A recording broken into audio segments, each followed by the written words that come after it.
Hello people, இன்றைக்கி நம்ம carrot வச்சு ஒரு லட்டு பண்ண போகிறோம். Let's start. நான் அதுக்கு வந்து ஒரு 250 கிராம் பேபி கேரட் எடுத்திருக்கேன். நல்ல ஸ்வீட்னஸ் இருக்கிற கேரட். ஸோ அதை வாஷ் பண்ணி எடுத்துக்கலாம். கேரட் வாஷ் பண்ணதுக்கப்புறம் அதை ஒரு கிரேட்டர் வச்சுட்டு நல்லா ஒரு கேரட்டை துருவி எடுத்துக்கலாம்.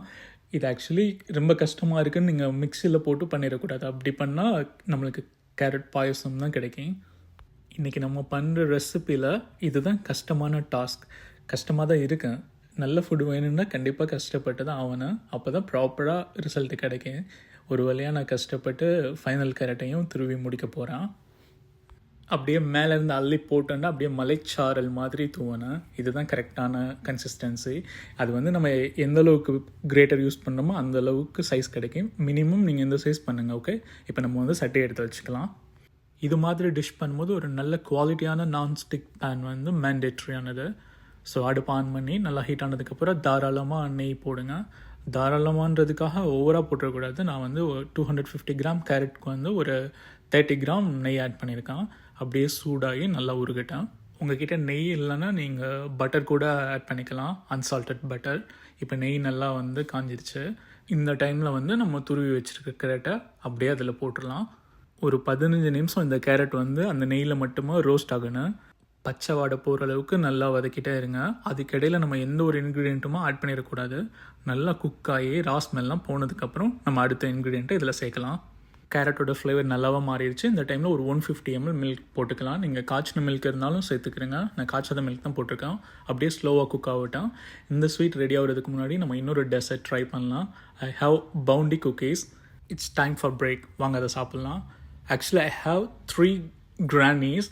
அவங்க 3 பேருக்குமே வந்து தங்கம் வாங்கி கொடுத்தா கூட அவ்வளோ ஹாப்பினஸ் இருக்குமான்னு தெரியாது. பட் இந்த சாக்லேட் வந்து அவங்களுக்கு ரொம்ப ஃபேவரட். இது கொடுத்தோன்னா டைமண்ட் கிடைச்ச மாதிரி அவ்வளோ ஹாப்பியாக இருக்கேன். இதை நான் கடையில் வாங்கும்போது கூட அவங்க ஞாபகம் வரல. இப்போ சாப்பிடும்போது அந்த ஞாபகம் வந்துருச்சு. Actually they are in India. I'm living in Europe. இதில் ஒரு ஸ்பெஷல் திங் இருக்குது. இப்போ சின்ன வயசுலலாம் எங்கள் மாமா ஃபாரின்லேருந்து வரும்போது நார்மலாக எல்லா சாக்லேட்டுமே கொண்டு வருவாங்க. எல்லா சாக்லேட்டில் உள்ள ஷேரும் கிடச்சிடும். பட் அவங்களுக்கு வந்து ஸ்பெஷலி இந்த பவுண்டி வந்து அதிகமாக இருக்கேன். அப்போ நம்மளாம் என்ன பண்ணுவோம், எனக்கு கொடுத்த ஷேர்லாம் நான் வித்தின் 2 டேஸில் கம்ப்ளீட் பண்ணிடுவேன். ஆனால் அவங்க என்ன பண்ணுவாங்கன்னு இந்த சாக்லேட்டை வந்து ஒரு 1 மந்த் அப்படியே பேங்க் லாக்கரில் வச்சுருக்கிற மாதிரி பீரோவில் வச்சுருப்பாங்க. வச்சிருந்து என்ன பண்ணுவாங்க, அதுலேருந்து பார்த்தா அவங்க ஒரு சாக்லேட் தான் சாப்பிட்ருப்பாங்க. அந்த 1 மந்த்க்கு அப்புறம் திரும்ப அந்த பேரம்பேத்திக்கு திரும்ப அதுலேருந்து தான் ஒன்று எடுத்து தருவாங்க. இப்போ நம்மளுக்கு வந்து நம்ம அந்த 2 டேஸில் அதிகமாக சாக்லேட் சாப்பிட்ருப்போம் பார்த்தீங்களா, அந்த டைம்லலாம் அது அவ்வளோவா டேஸ்ட்டாக இருந்திருக்காரு. நம்ம காஞ்சு போயிருப்போம் பாருங்கள். அப்போ அவங்க ஷேரில் ஒன்று எடுத்து தரும்போது தான் அது மோர் டேஸ்டி, அதோட வேல்யூவாக தானே. ஸோ இப்போ நான் ஸ்வீட் பண்ணும்போது இந்த ஒரு ஸ்வீட் மெமரிஸ் அவங்க கூட ஷேர் பண்ணிக்கிட்டான்.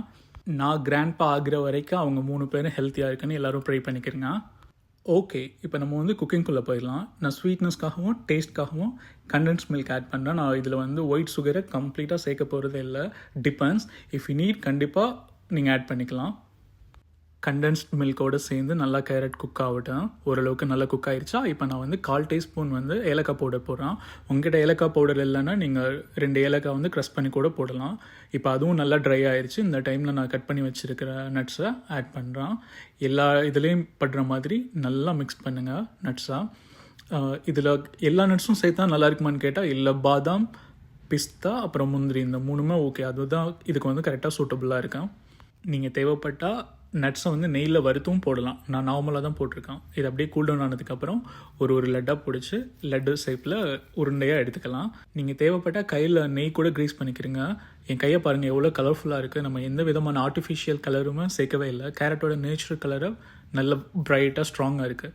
ஸோ ஸ்வீட்டும் சாப்பிட்ட மாதிரி ஆயிடுச்சு. அது ஒரு ஹெல்த்தியான ப்ராடக்ட் மாதிரியும் ஆயிடுச்சு. டு பி ஹானஸ்ட், நான் இந்த ரெசிபி பண்ணும்போது ஒரு இன்னோவேட்டிவாக கேரட்டில் லட்டு பண்ணலான்னு நினச்சேன். பட் இப்போ தான் நான் ரியலைஸ் பண்ணேன் கேரட் ஹல்வாவும் இப்படி தான் பண்ணேன் அப்படின்ட்டு. ஓகே, ஒன்றும் பிரச்சனை இல்லை. பவுலில் போட்டு சாப்பிட்டா கேரட் ஹல்வா, பால் மாதிரி உருண்டை பண்ணி சாப்பிட்டா லட்டு, அவ்வளோதான். வாங்க ட்ரை பண்ணி பார்க்கலாம். ஃபஸ்ட்டு பைட்டும் உங்களுக்கு தரேன். கன்சிஸ்டன்சி லட்டு மாதிரி தான் இருக்குது. Let's have a byte.